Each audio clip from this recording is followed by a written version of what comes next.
शुरू करता हूँ रसूल आज़म सल्लल्लाहु अलैहि वसल्लम की जिंदगी का एक चैप्टर उठाता हूँ और समझाने की कोशिश करता हूँ आपको। अल्लाह रब्बुल इज्जत कुरान मजीद फुरकान हमीद में इरशाद फरमाता है, लक़द खलक़नल इंसान फी अहसनि तक़वीम। अल्लाह इरशाद फरमाता है, हमने इंसान को अच्छी भली सूरत में पैदा किया, अच्छी भली सूरत में पैदा किया। अल्लाह रब्बुल इज्जत ने इस आयत में, इस टुकड़े में लफ्ज़े मोमिन नहीं, लफ्ज़े मुसलमान नहीं, लफ्ज़े इंसान इरशाद फरमाया। अल्लाह अल्लाह इंसान इरशाद अल्लाह रब्बुल इज्जत ने फरमाया। अब इंसान कौन होता है सुनो, जरूरी नहीं है कि इंसान, अल्लाहु अकबर, इंसान वो होता है जिसके अंदर इंसानियत पाई जाती है। जरूरी नहीं है किसी मुसलमान में इंसानियत पाई जाए, जरूरी नहीं है किसी ईसाई में पाई जाए, जरूरी नहीं है किसी यहूदी में पाई जाए, जरूरी नहीं है किसी सिख सरदार में पाई जाए, बल्कि अल्लाह अल्लाह जो अपने पड़ोस का ख्याल रखता हो, इंसानियत उसके अंदर, जो अपने माँ बाप का आदर करे, अदब करे, इंसानियत उसको कहते हैं। जो पड़ोस का ख्याल रखे, इंसानियत उसको कहते हैं। जो अपने छोटों से शफकत करे, इंसानियत उसको कहते हैं। जो बुजुर्गों का अदब करे, इंसानियत उसी को कहते हैं। लेकिन ओ प्यारो, क्या अपनी जिंदगी पर तुमने कभी निगाह डाली कि आज मुसलमान तो कहलवा रहे हो, आज तुम अल्लाह के रसूल सल्लल्लाहु ताला अलैहि वसल्लम का उम्मती तो कहलवा रहे हो, लेकिन हाय अफसोस, आज बदकारियां हमारे अंदर गए, अय्यारियां हमारे अंदर गए, मक्कारियां हमारे अंदर गए, आज झूठ गीबत चुगली हमारे अंदर गए, और चप्पल की दुकानों पर चप्पल को बेचकर अल्लाह की कसम खाने वालों, क्या अल्लाह की कसम को तुमने ऐसा समझ लिया? तुम्हारी इंसानियत कहाँ चली गई? कपड़े बेच रहे हो तो अल्लाह की कसम, सौदा कर रहे हो तो अल्लाह की कसम, याद रखो वो सौदा में बरकत नहीं होती जिसमें झूठ बोलकर अल्लाह की कसम खाई जाती है। इंसानियत ये नहीं है, इंसानियत ये होनी चाहिए कि अगर सौदा 10 रुपए का है, अब उसे तुम 12 का बेचो, 13 का बेचो, कसम नहीं खाना चाहिए। इंसानियत ये होती है कि पड़ोस का ख्याल रखो, इंसान आपकी खिदमत करो। इंसानियत ये होती है कि अल्लाह अल्लाह पड़ोस का ख्याल रखो, छोटों से मोहब्बत करो, बदकारियों को दूर कर दो, अय्याशियों को दूर कर दो, हरामकारियों को दूर कर दो, शराब को दूर कर दो, नशाखोरी को दूर कर दो। जब तुम्हारे अंदर आएगी तो याद रखो, जब इस दिल के अंदर इंसानियत उतर कर आती है तो रसूल आजम की मोहब्बत खुद ब खुद दाखिल हो जाती है। और जब रसूल वकार की मोहब्बत इस दिल में पैदा की, ये जलसा भी अच्छा लगता है, ये उलमा भी अच्छे लगते हैं, ये तकारीर भी अच्छी लगती है, ये नात भी अच्छी लगती है, नमाज अच्छा लगता है, हज भी अच्छा लगता है, माँ बाप का अदब भी अच्छा लगता है। अगर इंसानियत के पास में तुम नहीं हो, नमाजें पढ़ते रहो, रोजे रखते रहो, हज करते रहो, ज़कात देते रहो, माँ बाप के साथ में अदब करते रहो, अगर इंसानियत नहीं है तो हाजी हो तो बेकार हो, नमाजी हो तो बेकार हो, रोजा है तो बेकार हो, हज है तो बेकार है। बस इतना समझ लो, अगर इंसानियत है तो रब की बारगाह में तुम्हारा रोजा भी कबूल है, तुम्हारी नमाज भी कबूल है, तुम्हारा हज भी कबूल है। जो छोटी से छोटी तुम नेकी कर रहे हो वो रब की बारगाह मुकद्दस में सब कुछ कबूल, सब कुछ कबूल है। लेकिन अपने घर के हालात का जायजा लो, अपने माहौल का जायजा लो, अपने मुआशरे को चेक करने की कोशिश करो, कहां टिके हुए हैं, किस जगह पर है आज। मुफ्ती तंजीम साहिब तिबला ने अभी कहा था कि मुआशरे को देखो, मुआशरे को देखो। एक बात और बता दो, तुम जो हजरात बैठे हुए हो ना, उलमा इकराम नहीं, आप सिर्फ उम्मत की नहीं अपने घर की जिम्मेदारी ले लो तो मुआशरा समझ। उम्मत की तुम अपने मुआशरे की खाली हिफाजत करो, तुम अपने घर की हिफाजत करो, मुआशरे की और उम्मत मुस्तफा की ये उलमा इकराम बैठे हुए हैं हिफाजत के लिए। अपने अंदर लेकर आओ। और इंसानियत सबसे अच्छा सबक है इस दुनिया के अंदर। अगर तुम्हारे अंदर इंसानियत नहीं है तो कसम खुदा की सब कुछ बेकार है। रसूल आजम सल्लल्लाहु अलैहि वसल्लम का एक चैप्टर और उठाता हूं। 20 अप्रैल सन 571 पीर के रोज नबी आखिरुज़्ज़मान सल्लल्लाहु ताला अलैहि वसल्लम इस दुनिया फानी में तशरीफ लेकर आए।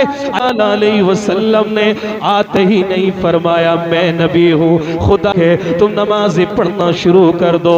आते ही मेरे आका साल में नबुव्वत का दावा पेश नहीं किया, 10 साल में नहीं किया, 20 साल में नहीं किया, 30 साल 35 साल में नहीं किया।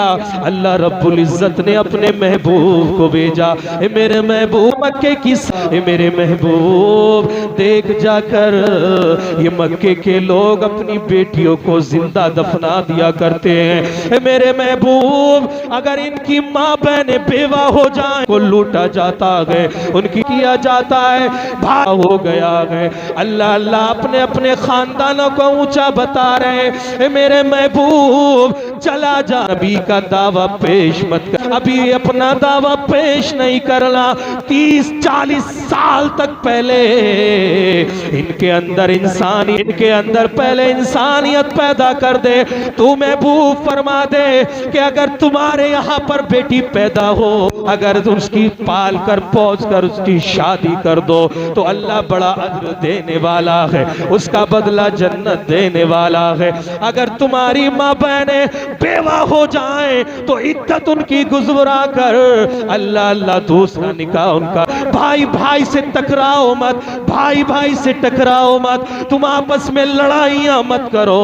ए मेरे महबूब जब नबुव्वत का दावा तुम पेश कर दोगे पहले ही जाके, फिर तुम सारी बात कहोगे तो खिलाफ हो जाएंगे। लेकिन पहले इनके दिलों में, इनके जहनों में, इनकी इंसानियत का दर्स जब तुम दे दोगे, जब इंसानियत का दर्स इनके दिलों में डाल दोगे तो ये मेरे महबूब जब इंसानियत इनके दिलों में पेवस्त हो जाएगी, फिर जो तू कहेगा महबूब मैं इनके दिलों में डालता हुआ चला जाऊंगा। ए मेरे महबूब तो इनसे बोल, इंसानियत ये है कि अपनी बेटियों को पालो। मेरे महबूब तो इनसे कहे कि अपनी माँ बहनों के इज्जत के साथ में खिलवाड़ ना करो, इनकी अजमतों को तार तार ना करो, भाई भाई आपस में ना लड़ो, बुजुर्गों के पेश आओ। जब इनके अंदर इन सारी चीजों को तू पेवस्त कर देगा और 40 साल का अरसा गुजर जाएगा, ए मेरे महबूब फिर तू कहना मैं मोहम्मदुर रसूलुल्लाह हूँ, मैं अल्लाह का रसूल मानेंगे और तेरी सब जात। सुभान अल्लाह, सुभान अल्लाह। नारे तकबीर, नारे रिसालत, नारे रिसालत। जश्न गौसुल वरा मसलके आला हजरत, मसलके आला हजरत। बस्ती बस्ती करिया करिया, बस्ती बस्ती करिया करिया। नारे तकबीर। बात समझ में आई आपकी? बात समझ में आई? जरा एक मर्तबा उठाए तो सही हाथ, किस किस की समझ में नहीं आई? माशाअल्लाह। बहरहाल इससे पता ही चलता है कि आप सुन रहे हैं। माशाअल्लाह। अपने घर में अगर खाली तुमने अपने घर में ना सिर्फ अगर 2 बच्चे हैं, 4 हैं, 3 हैं, जो भी है, उनके अंदर दाखिल तुम मुस्तफा की सीरत को कर दो तो इंसानियत भी पैदा हो। मुस्तफा की जात को पढ़वा दो, लेकिन मुसलमानों तुमने मुस्तफा की जात को पढ़वाया ही नहीं बच्चों। मुस्तफा के दीवानों तुमने सीरत मुस्तफा को देखा ही कहां, समझा ही कहां। तुम आते हो जलसे में बस उलमा इकराम की तकरीर को सुना और फिल वक्त नारे तकबीर और रिसालत से सदाओं को गूंज कर तुम घर पे चले जाते हो और अपने दामन को झाड़ कर इसी दरगाह में जाते हो। घर पर कोई पैगाम तुम ऐसा लेकर नहीं जाते जिस पर तुम अमल कर। अगर अमल कर लो तो कसम खुदा की, जैसे तुम्हारा दिल फिल वक्त में नूर की बरसात में मौजे मार रहा है, गोते मार रहा है, अगर तुम घर पे भी ऐसे ही लेकर चले जाओ तुम्हारी नस्लें संवर जाएंगी, तुम्हारी नस्लें संवर जाएंगी। लेकिन प्यारो खाली बस नारों में जिंदगी मत गुजारो। बहुत हुआ नारे, बहुत हुए नारे। ये उलमा इकराम नकीब अहले सुन्नत तशरीफ फरमाते हैं, ये बहुत नारे लगाते हैं। नारे तुम लगाओ जहां जरूरत हो वहां लगाओ। अब नारों की नहीं, अब मैदान में किरदार की जरूरत है। तुम मारे जा रहे हो, पीटे जा रहे हो, तुम्हें परेशान किया जा रहा है, उसका सबब ढूंढने की कोशिश की है। उसका सबब यही है कि खाली बस मुंह से हम मुस्तफा का दामन नहीं छोड़ेंगे, किरदार में मुस्तफा का दामन कहीं नजर नहीं। उसकी वजह ही ये है कि हमने मुस्तफा के दामन को समझा ही नहीं सही से है। इंसानियत खाली पैदा कर लो तो कसम खुदा की इनकलाब पैदा हो जाए। मुझे एक वली का वाकया याद आ रहा है, उलमा इकराम ने बहुत सुनाया होगा उसको और पढ़ा होगा। हजरत सैयदना शाह अहमद रिफाई, ये अल्लाह के बहुत बड़े बुजुर्ग। बात इंसानियत की आ गई तो सुन लीजिए, मेरा पैगाम ये है इंसानियत। और मैं अक्सर जहां जाता हूं पैदा कर लो अपने अंदर, और जिसके अंदर इंसानियत आ जाती है ना, जिसके अंदर इंसानियत आ जाती है उस सीरत मुस्तफ़ा को पढ़ लेता है। कसम खुदा की मैं एक गारंटी से, एक हमेशा मैं गारंटेड से आदि बात कहता हूँ कि उसका अकीदा कभी खराब नहीं होगा। जो मुस्तफ़ा की सीरत को पढ़कर इंसानियत पैदा करता है। इन बुजुर्ग वाला से किसी ने पूछा, हुजूर आपको ये विलायत के दर्जे कैसे मिले? फरमाया कोई बड़ी बात नहीं, जैसे तुम नमाजें पढ़ते थे मैं भी ऐसे ही नमाजें पढ़ता हूँ। तुम तहज्जुद पढ़ते हो मैं भी ऐसे ही पढ़ता हूँ, जैसे तुम पढ़ते हो मैं भी वैसे ही पढ़ता हूँ, जैसे तुम रोजे रखते हो वैसे ही मैं भी रखता हूँ, जैसे अल्लाह के काम तुम बजाते हो वैसे ही मैं भी बजा लाता हूँ। बस कोई बड़ी बात नहीं। जब ज्यादा लोगों ने इल्तिजा की, सुना, फरमाया कि सुनो, एक रोज ऐसे हुआ मैं एक रास्ते से गुजर रहा था, उस रास्ते पर एक कुत्ता था, उस कुत्ते के ऐसा जख्म हो गया था, अल्लाह अल्लाह के उसके जख्म में कीड़े पड़ चुके थे, उसके जख्म में इतने कीड़े पड़े हुए थे कि अल्लाह अकबर कराता हुआ कभी इधर जा रहा है, कभी उधर जा रहा है, कभी किसी के कदमों में जाकर पड़ रहा है, कभी किसी के कदमों में घुस रहा है। लोग लठ मार कर भगा रहे हैं, लोग डंडे से मार कर भगा देते हैं। अब वो कुत्ता चीखता पुकारता अल्लाह अल्लाह, किसी झाड़ी में चला जाता, जब मक्खियां उसको परेशान करती फिर वहां से उठता और किसी इंसान की तरफ फिर जाता, अल्लाह अल्लाह जैसे कह रहा हो। परवरदिगारे आलम, काश मेरी भी ज़बान होती, मैं भी अपनी ज़बाने हाल से कह रहा था कि मेरे कीड़े निकाल दो, मेरे जख्म में से ये कीड़े निकाल दो जो मुझे बेचैन कर रहे हैं। लेकिन अल्लाह अल्लाह, इसी अल्लाह वाले का उसी रास्ते से गुजर हुआ, अचानक वो कुत्ता फिर हजरत सैयदना शाह अहमद रिफाई के कदमों में आकर गिर गया। अल्लाह अल्लाह, उस सैयदजादे ने जब देखा कि इसके जख्म पड़ लगे हुए हैं, इसके कीड़े पड़ रहे हैं, जिसकी वजह से ये परेशान है। और लोगों, इंसानियत की बात को अपने जहनों में रखना और इस वाक़े को जहन नशीन कर लेना। अल्लाह अल्लाह, एक जानवर के साथ में इस सैयदजादे ने किस तरीके से अल्लाह अकबर पेश आए। जब देखा कि इसके कीड़े पड़े हुए हैं और बेचैन गए, कू कू की आवाज निकाल रहा है, चीख रहा है, पुकार रहा है। अल्लाह अल्लाह, हजरत शाह अहमद रिफाई ने इधर उधर देखा, कोई चीज नजर नहीं आई।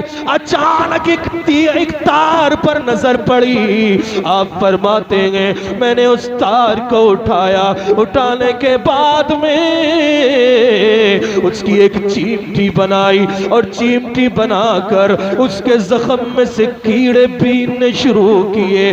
अल्लाह अल्लाह, फरमाते गए कि जैसे जैसे मैं कीड़े बीन रहा था वैसे ही सुकून होता हुआ चला गया, वैसे ही खामोश होता हुआ चला गया। मेरे कदमों में गिर गया, मेरे कदमों को चाटना शुरू किया। मैंने उससे दूरी बरती। अचानक मेरी निगाह एक दूध वाली घास पर पड़ी। मैंने उसको लिया, तोड़ा और पत्थर पे पत्थर रखकर मारा। उसको मैंने कुचल कर अल्लाह अल्लाह एक टिकिया बनाई और टिकिया को उसके जख्म पे रख दिया। एक दो दिन जब इसी तरीके से मैंने उसके साथ में ये बर्ताव किया, इस तरीके से पेश आया, उसके जख्म पर वो घास लगाता हुआ चला गया। तो सुनो गयूर मुसलमानों, भगवंतापुर के सुन्नी गयूर मुसलमानों सुनो, वो शहजादा गौसे आजम फरमाते हैं कि जैसे जैसे ए लोगों सुनो, तुमने पूछा था मुझसे कि मुझे ये विलायत के दर्जात कैसे हासिल हुए, तो जैसे जैसे उस कुत्ते के जख्म भरते जा रहे थे, अल्लाह रब्बुल इज्जत मुझे उसी इंसानियत की बदौलत विलायत के दर्जे देते जा रहा था। इंसानियत, अल्लाह अल्लाह, इंसानियत, मुसलमानों इंसानियत पैदा कर। मुस्तफा की जात, अरे वो इंसानियत ही तो थी जो ओजड़ी डाली गई तो मुस्तफा दुआएं दे। वो इंसानियत ही तो थी जो गुड़िया कूड़ा डाल रही थी। एक रोज कूड़ा नहीं डाला तो आका ने पूछा वो गुड़िया कहाँ गई। पूछा कि आका बीमार है, मेरे आका ने फरमाया चलो ज़ियाफत। वो इंसानियत ही तो थी। गड्ढे खोदे गए मेरे आका को उस गड्ढों में फेंकने के लिए। आका की ने क्या क्या परेशानी को नहीं झेला तुम्हारे लिए। आका की तनहानी मुबारक शहीद हुए। आका ने पत्थर को अपने पेटों से बांधकर अल्लाहु अकबर तुम्हारे लिए दुआएं करते रहे और इंसानियत का पैगाम देते रहे। लेकिन आज तुम कहाँ हो? अपने ऊपर नजर डालो मुसलमानों, तुम कहाँ? वो कुत्ते के जख्म पर दवाई क्या लगाएगा जो अपने माँ बापों को सता रहा हो, जो अपने माँ बाप को गालियां दे रहा हो, जो पड़ोसियों से बदतमीजी कर रहा हो। वो कुत्ते के साथ में, जानवर के साथ में क्या पेश आएगा जो इंसानों के साथ में सही से पेश आता? कैसे आएगा पेश? अल्लाह अल्लाह।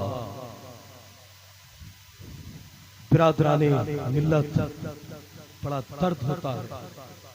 इन उलमाओं से पूछो, ये जो आजकल के कुछ लोग तीर की नजरों से उलमाओं को देखते हैं ना कि ये क्या है, मदरसे में पढ़ने वाले ये कौन है? याद रखो, अगर ये नहीं होंगे तो तुम जानवरों की जिंदगी गुजारोगे। ये पैगाम है। अगर उलमा नहीं होंगे तो इंसान नहीं रहेगा, जानवर की जिंदगी गुजारेगा। तुम बाखलाक बाकिरदार लोग हो, उलमाओं की इज्जत करने वाले हो। माशाअल्लाह, घरों के हालात को तुम देखो, शादी का पैगाम, शादी की महफिल जश्न गौसुल बरा बनाम से जो आज हो रही है ना, अल्लाह अल्लाह, शादी के मौके से मुझे कुछ याद आ रहा है। आप लोग थके तो नहीं है, परेशान तो नहीं हो रहे, बोर तो नहीं हो रहे, परेशान तो नहीं हो रहे, और अगर हो भी रहे हो तो मेरा क्या बिगाड़ लेंगे। आप इसको दिल पे मत लेना, मैं आपके बीच में आया हूं तो मजाक करने के लिए फरीदपुर तो जाऊंगा नहीं आपसे। बहरहाल अपने घरों के जायजे को मेरा टारगेट सिर्फ यही रहता है कि अपने अंदर झांकने की कोशिश करो। चौराहों पर बैठकर गीबत चुगली मत करो, मत करो।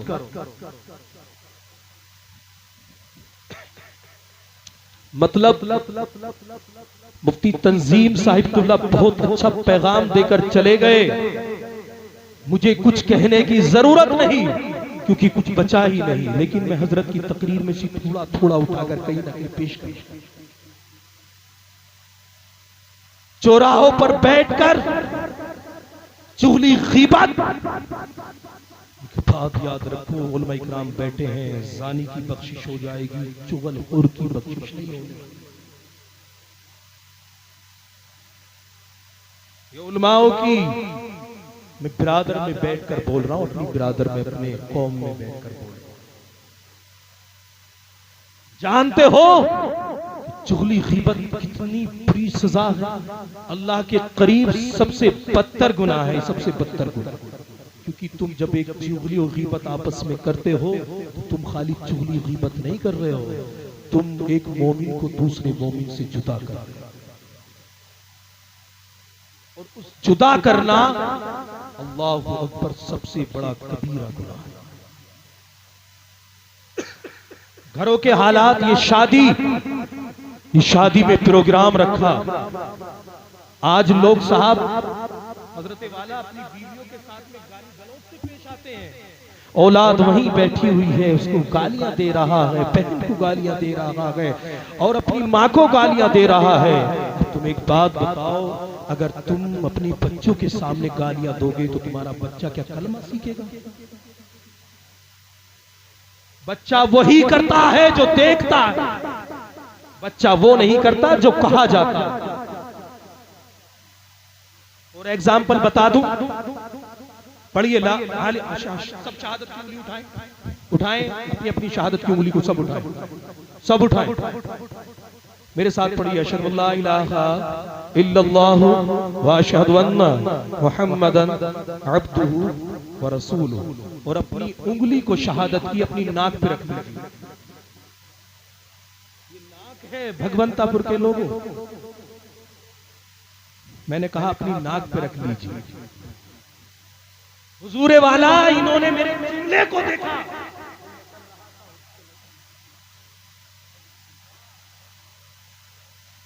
तुम तो शऊर वाले हो, अल्लाह ने अक्ल सलीम से नवाजा है, 40-50 साल के हो।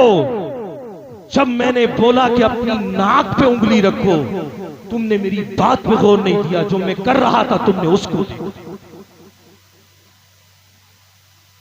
इससे पता ये चलता है कि तुम अपने बच्चे के सामने अगर गालियां दे रहे हो, जुआ खेल रहे हो, ताश खेल रहे हो, बेहयाई कर रहे हो, बदकारियां कर रहे हो, अय्यारियां कर रहे हो, झूठ बोल रहे हो, चुगली गीबत कर रहे हो, बच्चा भी वही देख रहा है। अब तू गीबत कर रहा है, चुगली कर रहा है, झूठ बोल रहा है, मक्कारी अय्यारी तू कर रहा है, अपनी बहन के सामने बेहयाई तू कर रहा है, अपनी बहन के साथ में तू गैर जायज बातें मोबाइल पर कर रहा है, तू अपनी बीवी को गालियां दे रहा है और अपने बेटे से कह रहा है बेटे झूठ मत बोलना, बेटे गालियां मत देना, बेटे अय्यारी मक्कारी में ना पड़ना, बेटे नशाखोरी में ना पड़ना।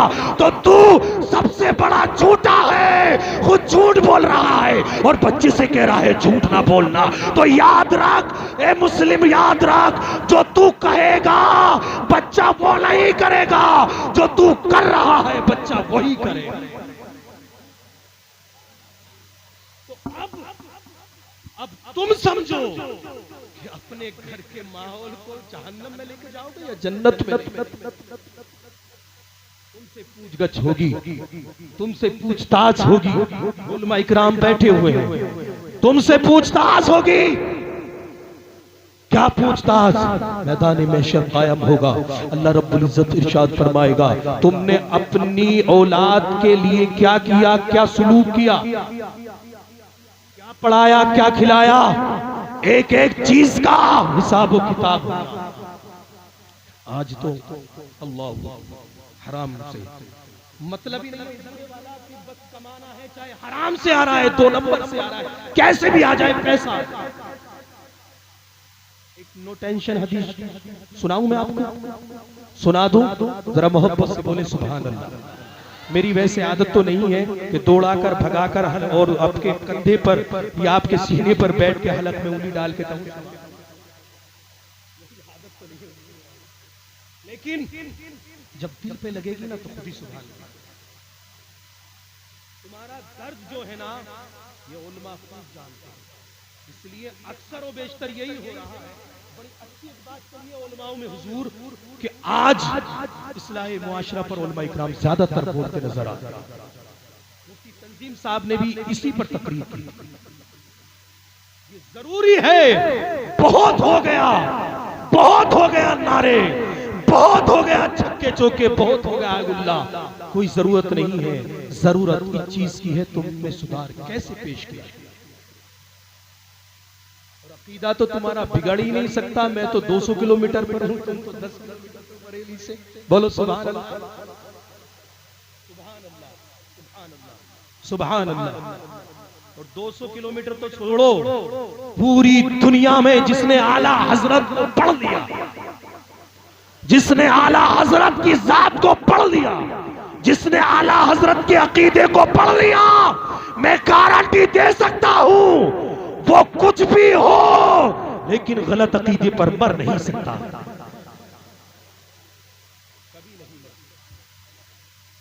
वाह वाह सुभान अल्लाह। जो आला हजरत के अकीदे को, जो आला हजरत की जात को पढ़ा। मैं कह रहा था कि हुजूर वाला साहब तुम्हारे घरों के हाल, एक अल्लाह के रसूल सल्लल्लाहु अलैहि वसल्लम की जिंदगी का एक वाक़या और उठाता। रसूल वक़ार सल्लल्लाहु ताला अलैहि वसल्लम ने 11 शादियां की।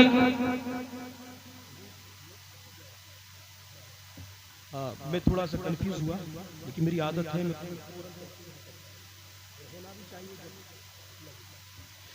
कितनी शादियां की?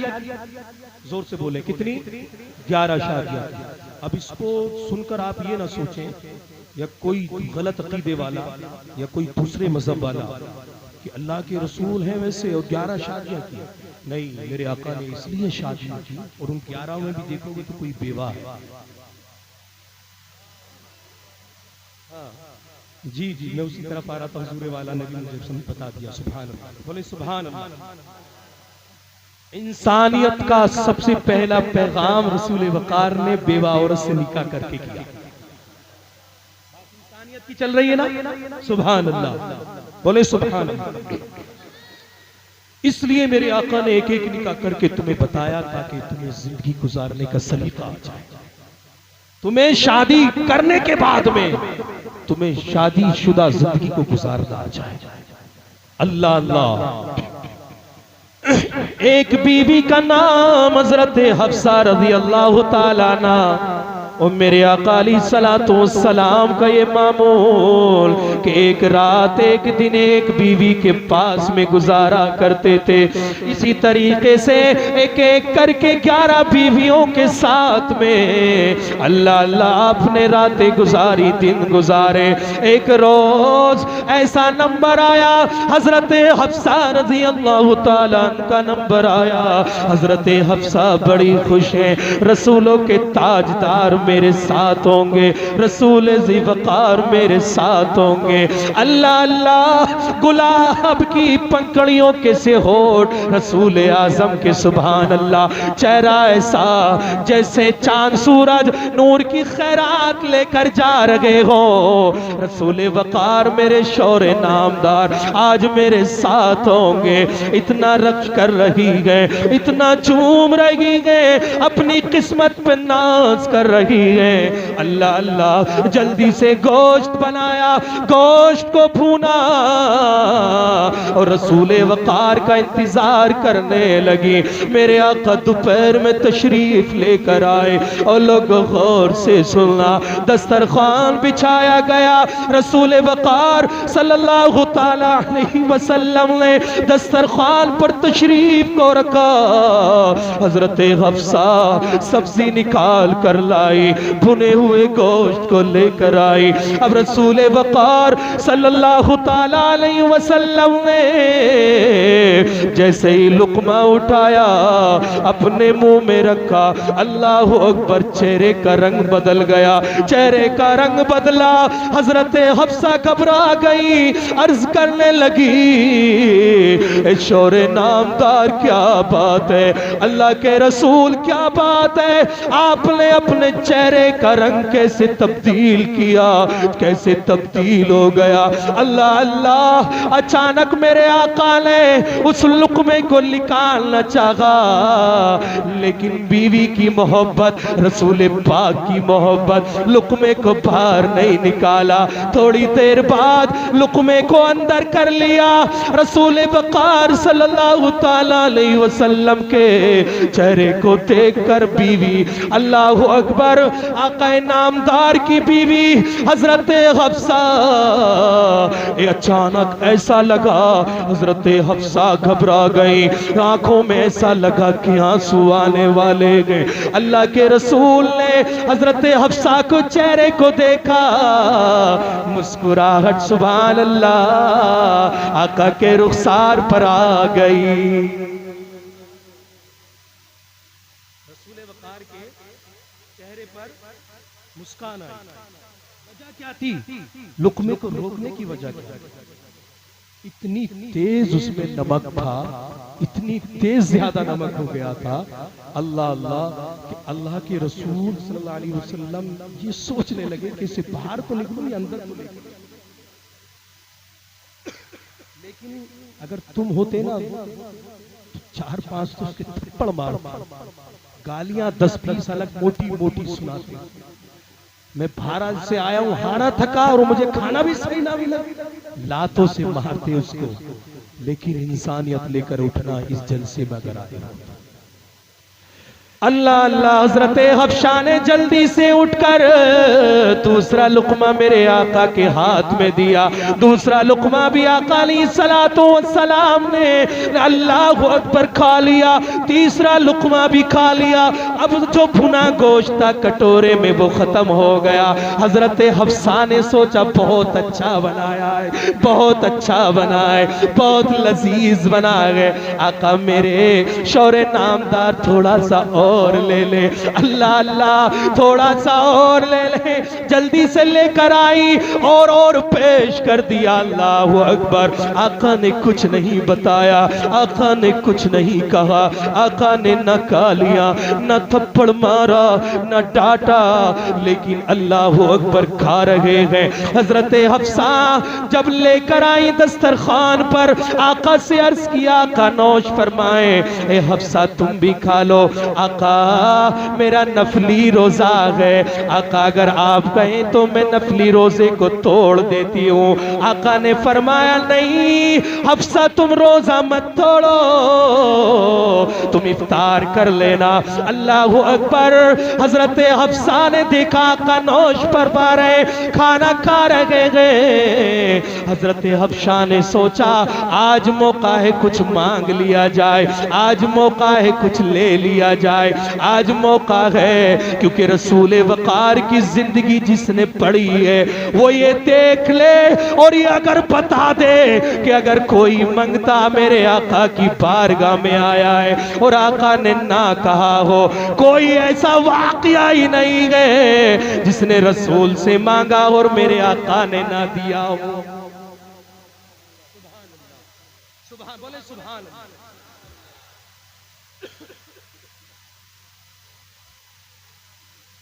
वाह क्या जूदो करम है शहबतहा तेरा, वाह क्या जूदो करम है शहबतहा तेरा, और नहीं सुनता ही नहीं मांगने वाला तेरा। मैं तो मालिक ही कहूँगा ओ मालिक हबीब, यानी महबूब मुहिब में नहीं मेरा तेरा। हजरत हफ्सा ने मांगना शुरू किया, ए अल्लाह के रसूल, ए नबियों के सरदार, आका जी एक चीज मांगना चाहती हूँ, एक चीज अता कर दीजिए। आका ने फरमाया, ए हफ्सा क्या चाहती हो, क्या मांगना चाहती हो? हजरत हफ्सा ने अर्ज किया, या रसूल अल्लाह, ये जो आप खा रहे हैं थोड़ा सा अपना झूठा बचा दे ताकि शाम को मैं इससे इफ्तार कर लूं। मेरे शौहर नामदार, वो थोड़ा सा झूठा छोड़ दीजिए ताकि मैं इससे शाम को इफ्तार कर लूं। अब आका समझ गए कि अब पोल पता ना चले कि सब्जी में नमक तेज। अब पोल, अब बात खुल जाएगी। अल्लाह, आका ने मना भी फरमाया कि अफसा ऐसी कर लेना। बोले आका, अगर आप छोड़ देंगे तो मेरा इफ्तार हो जाएगा, मगर मेरे रोजे की मेराज।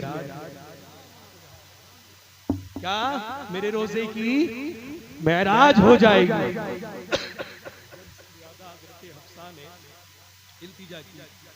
आका ने सब्जी को, सालन को छोड़ दिया। सुभान अल्लाह। शाम का वक्त हुआ, मौज़िन मगरिब की आवाज, मगरिब की अजान की सदाएं बुलंद की। हजरत हफ्सा ने जैसे ही लुकमा रोजे की नियत पढ़कर अल्लाह अकबर वो लुकमा मुंह में रखा है, अब वो लुकमा ना इधर चल रहा, ना इधर को कर पा रही है, ना अंदर को कर पा रही है, और ना निकल पा रही है, ना बाहर को कर पा रही है। समझ गई कि आका का चेहरा जो चेंज हुआ, जो रंगत चेंज हुई थी, क्यों हुई थी? अब रोने लगी, इतनी जोर से रोई और बीवियां भी आ गई। हफ्सा क्यों रो रही हो? कहा आज बहुत बड़ी गलती हो गई, बहुत बड़ी बात हो गई, मैंने नबी को ईज़ा पहुंचा दी, परेशानी कदे दी है। अल्लाह अल्लाह, हजरत हफ्सा रज़ी अल्लाह ताला रो रही है और अपने चेहरे के ऊपर अल्लाह अकबर आंसू ऐसे टप टप गिर रहे हैं। पूरा दुपट्टा गीला हो गया, पूरा कपड़ा गीला हो गया, और बीवियों ने कहा अफसा रो मत, अब जो होना था हो गया। मेरे आका भी तशरीफ ले आए, रसूल वक़ार तशरीफ ले आए। वो रसूल तशरीफ ले आए कि जिसको देख कर रोते हुए हंसने लगे। वो रसूल तशरीफ लेकर आ गए कि जिससे ये चांद तारे नूर की खैरात मांगे। मेरे आका ने फरमाया, ए हफ्सा क्यों रो रही हो? कदमों में गिर गई, लेट गई और कहने लगी, ए रसूल वक़ार, मैंने तुम्हें जो इज़ा पहुंचाई है, मैंने जो तुम्हें परेशानी पहुंचाई है, आका मुझे माफ कर दो, आका मुझे माफ कर दो। तुम्हें आज कितनी परेशानी हुई है, खाना खाते में इतनी तेज नमक हो गया था कि आका आपने मुझे बताया नहीं, मुझसे पूछा तक नहीं। और मुझे भला ये हुआ कि जब नमक तेज था, लुकमा अंदर नहीं कर पा रहे थे। आका, होना तो ये चाहिए था, आप मुझे डांटते, आप मुझे डपटते, लेकिन आका आप मेरे चेहरे को देखकर मुस्कुरा रहे थे, मेरे चेहरे को देखकर मुस्कुरा रहे थे। हजरत हफ्सा से आकाए नामदार अहमद मुजतबा मोहम्मद मुस्तफ़ा सल्लल्लाहु ताला अलैहि वसल्लम ने एक तारीखी जुमला कहा था। ए सुन्नी गयूर मुसलमानों, अपने दिल की तख्ती पर इस जुमले को नोट करके जाना, और काश अगर तुम अपनी बीवी के साथ में ऐसा पेश आने लगे, अपने घर को जन्नत की क्यारियां बनाने शुरू हो जाएंगी। तुम्हारे घर अल्लाह अकबर गुलाब की तरह एक चमन हो जाएगा। लेकिन शर्त यही है कि रसूल वक़ार की जिंदगी को अपने अंदर उतारो, सीरत मुस्तफ़ा को अपने अंदर उतारो। अगर तुम नहीं उतार पाए तो याद रख लो, तुम कितने ही बड़े हो, तुम कितने ही बड़े मालदार हो, कितने ही बड़े तुम दमदार हो, कितने ही बड़े तुम ताकतवर हो, कितने ही बड़े तुम खान साहब हो, कितने ही बड़े तुम चौधरी हो, तुम सब कुछ हो सकते हो। अगर रसूल वक़ार की सीरत तुम्हारे अंदर नहीं है तो याद रखो, तुम्हारा जीना बेकार है, तुम्हारा मरना बेकार है, तुम्हारा सब कुछ बेकार है। अगर रसूल की सीरत तुम्हारे अंदर उतर गई तो तुम्हारी जिंदगी भी अच्छी है, तुम्हारी मौत भी अच्छी है। रसूल वक़ार ने फरमाया, जुमला सुनो। क्या जुमला कहा था? ए हफ्सा, तुमने मेरे लिए अपनी माँ को छोड़ा। ए हफ्सा, तुमने मेरे लिए अपने बाप को छोड़ा। ए हफ्सा, तुमने मेरे लिए अपने खानदान को छोड़ा, अपने भाई को छोड़ा, अपने परिवार को छोड़ा, अपने अजीज़ो अकारिब को छोड़ा, अपनी सहेलियों को छोड़कर सिर्फ मेरे लिए मेरे निकाह में आई, और सबको छोड़कर तुम सिर्फ मेरे लिए चली आई। तो ए हफ्सा, जब तुम सबको छोड़कर, वो माँ जब तुम छोटी सी होंगी तो तुम अगर तुमने कोई गलत अगर निजासत बिस्तर पे की होगी तो तुम्हें अपने सीने पर तुम्हारी माँ ने लिटा लिया होगा। लेकिन अफसा, तुम्हें उस माँ को भी छोड़कर आना पड़ा। तुम्हारे बाप ने तुम्हें अपनी परियों की तरह, तुम्हारे बाप ने तुम्हें शहजादियों की तरह पाला पोसा, लेकिन तुम उसको भी छोड़कर चली आई। तुम्हारे भाई ने तुम्हारे साथ में प्यार मोहब्बत से जिंदगी को गुजारा, सबको छोड़कर चली आई। तो ए सुन्नी गयूर मुसलमानों, जुमले को सुनना और काश सोचना कि हम भी अपने घरों में ऐसा ही करने लगे। आका ने फरमाया, ए हफ्सा, सबको छोड़कर तुम सिर्फ मेरे लिए आई, मेरी मोहब्बत में आई, मेरे निकाह में आई। और हफ्सा, अगर मैं आज इस सब्जी में, इस गोश्त में खाली नमक तेज हो जाने पर अगर तुम्हारे आज चांटा मार देता, तुम्हें आज डांट देता, तुम्हें आज धमका देता, तो मेरी उम्मत आने वाली कयामत तक सब अपनी अपनी जरा सी गलतियों पर अपनी बीवियों को डांटते रहते, मारते रहते, उनको गालियां देते रहते। लेकिन ए हफ्सा, मैं दुनिया में मारने के लिए नहीं आया, मार को खत्म करने के लिए आया हूँ, डांटने के लिए नहीं, डांट को खत्म करने के लिए आया हूँ। इंसानियत को मारने के लिए नहीं आया, इंसानियत को जिंदा करने के लिए। नारे रिसालत, मसलके आला हजरत, फैजाने आला हजरत, इश्क मोहब्बत, इश्क मोहब्बत, हजरत अल्लामा मौलाना शहजाद आलम साहब किबला। नारे तकबीर, नारे रिसालत। पौन घंटा हो गया, अगर कहें तो खत्म कर लें, खत्म कर लें। आपकी खामोशी बता रही है कि खत्म हो जाना चाहिए। अच्छा, कुछ लोग ऐसे तो नहीं है यहाँ पर, आपके गांव वाले जानते होंगे, मैं तो नहीं हूँ। वो लोग तो लेकिन जो नमाजी परहेजगार होता है वो सोचता है टाइम से सो जाए ताकि फजर कज़ा ना हो। और एक चीज और सुने,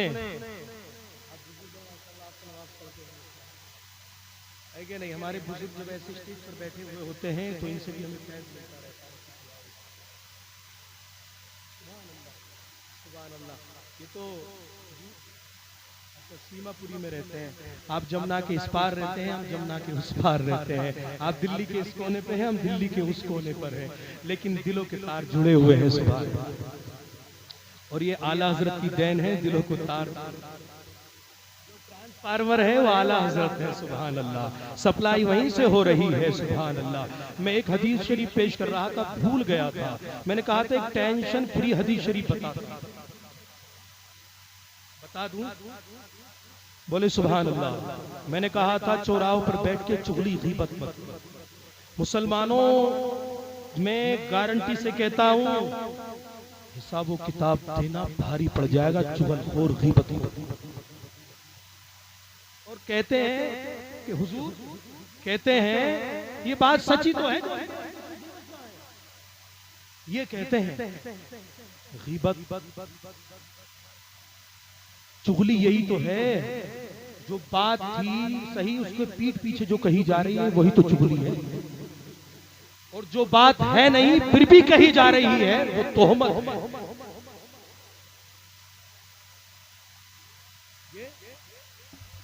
और चौराहों पर बैठकर जो हम एक शिकवा हमेशा करते हैं कि यार हम पे पैसा नहीं है, गरीब है, तो मैं इसलिए तो कह रहा टेंशन फ्री हदीस शरीफ सुना दूं। रसूल आज़म सल्लल्लाहु ताला अलैहि वसल्लम इरशाद फरमाते हैं, सुनो सुन्नी गयूर मुसलमानों सुनो, अब थोड़े रिज़्क पर